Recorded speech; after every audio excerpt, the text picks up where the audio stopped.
They built a wall to stop people from leaving, and when it finally came down, no one ever wanted to go back. Berlin, 1961. Tanks are stationed in the streets. Rifles are slung over the shoulders of young conscripts, and coils of barbed wire snake across sidewalks once shared by families, lovers, and neighbors. Within days, workers begin erecting concrete slabs, not to keep an enemy out, but to keep a nation's own people trapped within. For the first time in modern history, a wall was not a defense, but a confession. A confession of fear, a confession of failure. But how did it come to this? What drove one of the most powerful nations in Europe to split itself in half, politically, militarily, and quite literally, with a wall?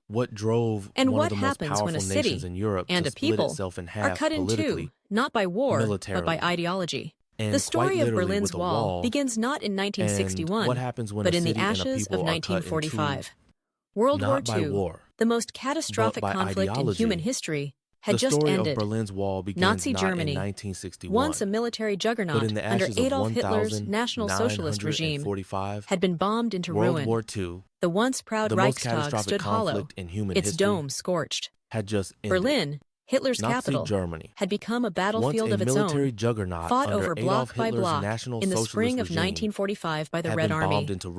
The Soviet Union claimed victory in Berlin at great cost. Nearly 81,000 Soviet soldiers were killed during the battle for the city. But in claiming the German capital, Stalin also claimed the greatest strategic prize in post-war Europe.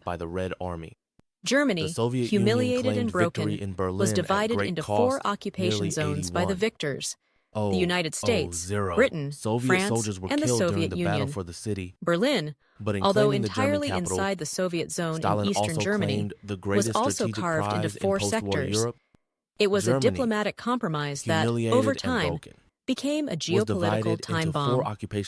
West Berlin became a strange island of capitalism inside a sea of Soviet control. As the Cold War intensified, the divisions hardened.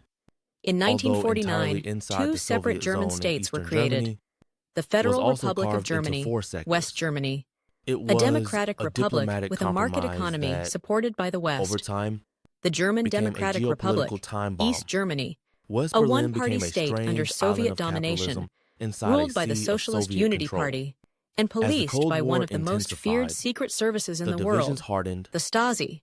Both countries claimed to represent the true Germany, but while one allowed elections and free enterprise, the other operated under centralized economic planning, censorship, and surveillance. Berlin, once the proud capital of a united German empire, was now the nerve center of an international standoff, and it was bleeding people. By 1961, over 2.5 million East Germans had fled to the West, many of them young, skilled, and educated. They escaped through the last open loophole. Berlin, a symbolic freeway to freedom, ran through the heart of the city. East Berliners could walk into West Berlin, board a plane, and leave the Iron Curtain behind. This brain drain was catastrophic for East Germany. Entire companies, schools, and industries were losing their talent. The East German leadership was panicking. Despite propaganda slogans and political speeches, socialism was not delivering the utopia it promised. West Germany had embraced a form of capitalism with social protections under leaders like Ludwig Erhard, architect of the post-war Wirtschaftswunder, the economic miracle. Consumer goods were abundant, housing was improving, people had choice. In contrast, East Germany's planned economy was choking itself. Shortages were constant. Oranges and bananas became luxury items. People waited in lines for hours and often left empty-handed. The state decided what was produced, not the people. And what the state produced was often poor in quality and limited in availability. Even cars became a symbol of failure. The East produced the Trabant, a vehicle so inefficient and pollutive that it became infamous.